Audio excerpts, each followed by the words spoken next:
안녕하세요. 저는 중앙행 남부법률사무소 대표 변호사 박현주 변호사입니다. 이번 시간에는 지난 2023년 7월 11일 개정되어 시행되고 있는 스토킹 범죄의 처벌 등에 관한 특례법, 줄여서 스토킹 처벌법의 주요 내용을 실제 사례와 함께 설명드리려고 합니다. 스토킹 행위는 상대방의 의사에 반하여 정당한 이유 없이 접근 등을 하는 행위를 해서 상대방에게 불안감 또는 공포심을 일으키는 행위를 말합니다. 이를 지속적 또는 반복적으로 한다면 스토킹 범죄가 되어 스토킹 처벌법에 의해서 처벌을 받게 되죠. 스마트폰과 인터넷이 활발한 지금은 상대방의 의사에 반한 물리적인 접근 행위뿐만 아니라 온라인 스토킹도 심각하게 취급되고 있습니다. 흔히 사귀다가 헤어진 관계에서 일방적인 집착에 의한 스토킹 범죄가 종종 사회적 문제가 되곤 합니다. 상대방이 원하지 않는데 집 앞이나 회사 앞에 계속 찾아오죠. 만나주지 않는다고 계속 전화를 겁니다. 여러분께 질문 하나 드리겠습니다.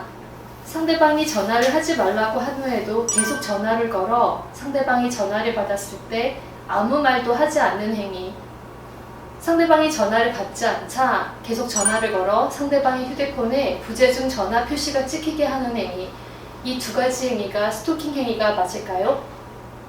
당연히 스토킹 행위라고 대답하시는 분들이 많으신 것 같습니다.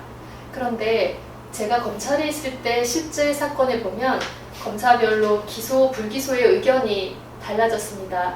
또한 법원에서도 유죄, 무죄 판결이 달랐습니다.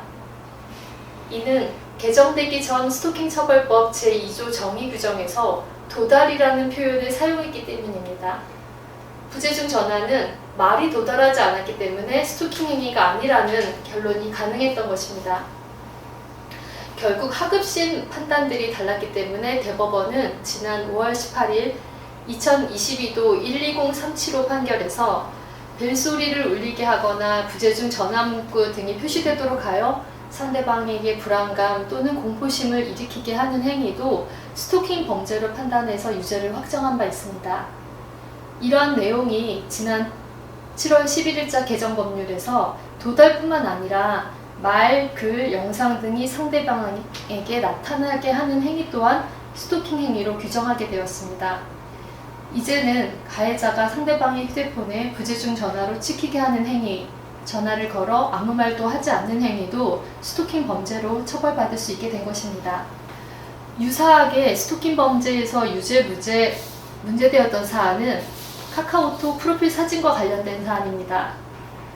가해자가 피해자와 관련된 어떠한 폭로를 하겠다는 내용이나 피해자의 명예를 훼손하는 메시지를 가해자 자신의 카카오톡 사진란에 저장하고 날마다 이를 변경하면 카카오톡에서는 업데이트한 친구 프로필로 나타나게 됩니다. 법원은 이 경우 협박이나 명예훼손으로는 처벌이 가능하지만 가해자의 카카오톡 프로필 사진은 바로 피해자에게 도달하는 것은 아니기 때문에 스토킹 범죄로 인정하지 않았습니다. 그러나 이제는 법이 바뀌어 말, 글, 영상 등이 상대방에게 나타나게 하는 행위도 스토킹 행위로 포함될 수 있게 되었습니다. 바뀐 법에서는 가해자가 자신의 프로필 사진에 피해자를 향한 내용을 지속적, 반복적으로 변경해가며 피해자에게 불안감을 조성한다면 스토킹 범죄로 처벌받을 수 있습니다. 상대방의 의사를 무시하고 내 주관적인 집착을 관철시키려는 스토킹 행위, 지속적 또는 반복적으로 행해진다면 스토킹 범죄로 큰 처벌을 받을 수 있습니다. 이번 시간에는 개정 법률에서 스토킹 유형에 추가된 말, 글, 영상 등이 상대방에게 나타나게 하는 행위에 대해서 살펴보았습니다.